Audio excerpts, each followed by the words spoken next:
Yo, bienvenue dans cette nouvelle vidéo dans laquelle je vais m'occuper de tous mes animaux. Alors je sais, j'avais fait une vidéo assez semblable, mais on va pas se mentir, elle était clairement pas bien. Donc je vais recommencer, voilà, une vidéo bien plus quali et surtout avec bien plus d'explications. Donc on est parti, let's go. Donc aujourd'hui je vais vous donner un petit peu un entretien entre guillemets régulier que je fais tous les jours, de la plupart de mes animaux en tout cas. Donc on est parti.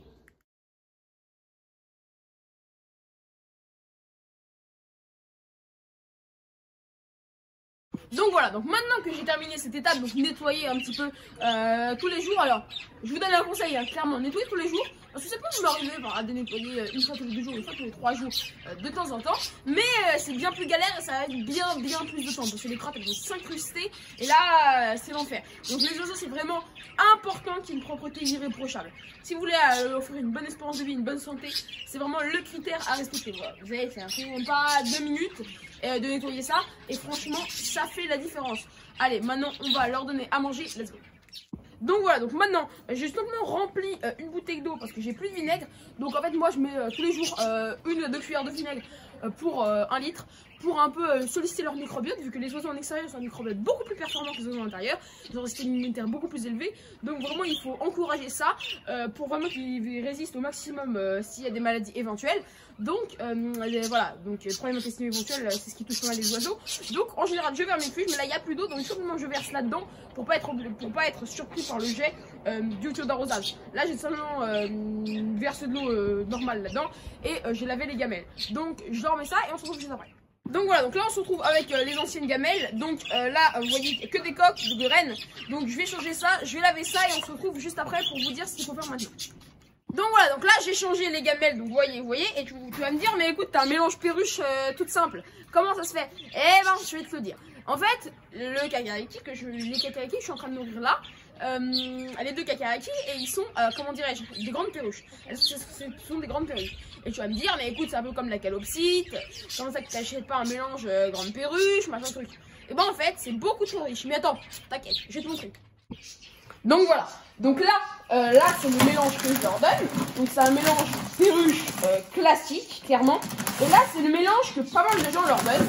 C'est un mélange grande perruche. Et écoute, en fait, il y a vraiment quelque chose qu'il faut que tu comprennes, c'est que regarde, dans un mélange perruche, c'est un mélange qui est vraiment pas très riche. C'est un mélange qui est à base voilà, de graines un peu pour mélange gould, voilà, mélange pour perruche, avec des cardis, et c'est pas très riche, c'est pas mal. Regarde ça. Regarde ça. Ça, c'est constellé de tournesol. Des graines de tournesol qui sont vraiment beaucoup trop riches pour eux et qui peuvent leur faire avoir des problèmes de foie à terme. Et voilà, ça peut mal finir. Donc, on donne pas ces mélanges, on donne plutôt ce mélange-là quand vous avez des grandes perruches. À part si vous avez des perroquets, là, vous pouvez donner ce mélange-là, mais sinon, vous donnez ce mélange-là. Donc là, voilà, on se retrouve avec Pookie. On a terminé sa cage. Je vais le laisser aller avec sa femelle vu qu'elle couve. Et ensuite, on se retrouve pour la suite. Let's go. Alors maintenant on va s'attaquer à la cage des perruches ondulées. Alors c'est un petit peu compliqué puisqu'elles sont plus nombreuses dans une cage plus petite. Voilà, c'est le mode de vie de la perruche ondulée. Donc je monte ça et je commence, let's go. Et bien voilà, donc là on se retrouve près de la cage. Donc là il y a 9 perruches ondulées.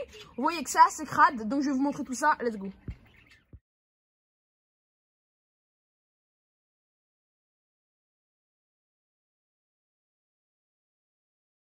Donc voilà le résultat, donc vous voyez que c'est assez cool.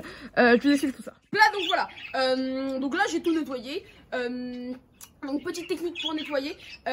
Donc là voilà, j'aurais donné les mêmes graines que pour les kakariki. J'aurais donné la même eau que pour les kakariki. Et tout de suite une petite technique pour nettoyer. Donc là on se retrouve avec Grey, tout à l'heure c'était Blue, là c'est Grey. Donc je vous dis juste une technique pour nettoyer. Donc une fois que vous avez carché ici, il restera toujours des petites fientes collées sèches. Vous les humidifiez avec de l'eau, vous laissez dans l'eau quelques minutes dans les plateaux. Ensuite vous grattez et vous carchérisez et là il n'y aura plus rien. Donc voilà, donc là on se retrouve près du poulailler. Donc je vous montre tout ça. Donc là tout simplement il y a une tourelle extérieure où là je mets les graines sinon les pigeons ils viennent. Et vous voyez que il y en a beaucoup. Voilà, il y en a beaucoup. Donc là j'en rajoute pas. Juste je vais faire ça histoire que les graines retombent et que les poules puissent y accéder. Et je vous montre la suite tout de suite.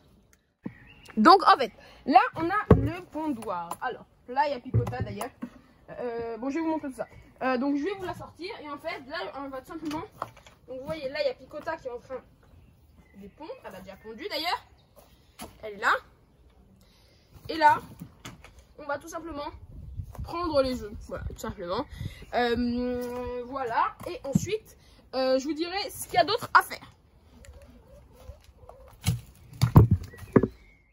Donc voilà, donc là vous voyez bien qu'il y a le poulailler et vous voyez qu'il y a des fientes. Alors, on va faire comme tout, on prend, comment dirais-je, un sachet, hein, on va venir prendre comme ça et on va venir prendre la fiente, voilà, la ramasser. Voilà, c'est à peu près comme la litière d'un chat, vous voyez, vous balancez ça, vous n'avez rien touché et en plus c'est propre, c'est clean. En attendant de remettre de l'herbe, vous n'allez pas changer l'herbe tous les jours, puisqu'il allez mieux avoir un fourrage assez sec. Donc là vous allez, voilà, faire tous les jours ça. Pas obligé que ce soit tous les jours, mais bon, c'est mieux. Vous enlevez chaque fiente et vous voyez qu'il y a des œufs là-bas.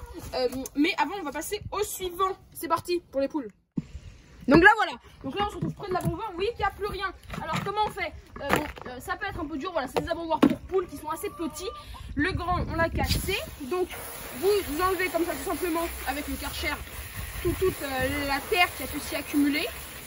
On lave un petit peu, voilà. Bon, moi, j'ai posé ça sur une dalle. Parce que si c'est pas droit, ça se vide.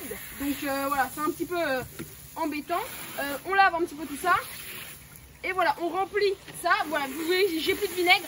Donc je peux pas mettre du vinaigre, je peux pas les vermifuger.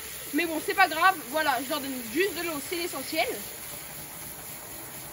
Voilà, alors moi je change ça pas tous les jours. Je suis honnête avec vous, peut-être que je change ça 1 à 2 fois par semaine.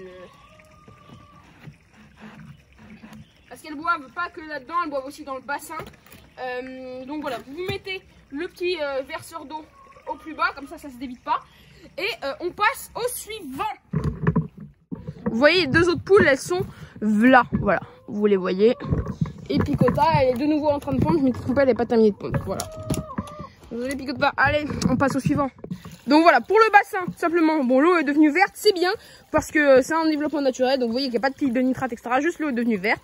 Donc je leur donne tout simplement à manger le soir, ils commencent à remonter, et voilà, le soir. Donc là, je vais pas vous montrer, parce que sinon ça va mettre en retard tout le montage. Mais voilà, donc je leur donne juste à manger le soir, et puis voilà. Donc voilà, donc maintenant il y a la tortue. Donc là, vous voyez qu'il fait pas très beau, voilà. Pas très beau, enfin, pas mal, mais il fait pas très chaud surtout.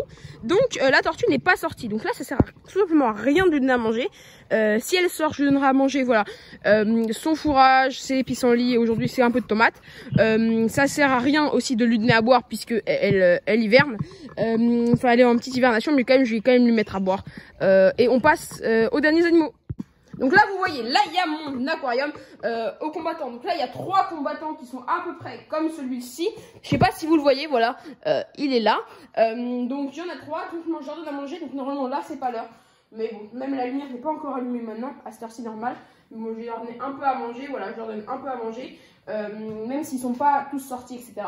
Voilà, donc ça c'est pour les combattants. Donc voilà, donc j'espère que cette vidéo vous aura plu. Si c'est le cas, n'hésitez pas à mettre un pouce bleu et surtout à vous abonner. Vraiment, si vous voulez me faire plaisir, clairement, abonnez-vous. Ça fait vraiment très très plaisir. Voilà, abonnez-vous, ça fait plaisir. Quoi? Il dit d'activer la cloche. Activez la cloche, ouais. Donc n'hésitez pas à vous abonner, comme je vous l'ai dit, mettre un pouce bleu. Nous on se retrouve pour de prochaines vidéos. Voilà, bien sûr. Let's go.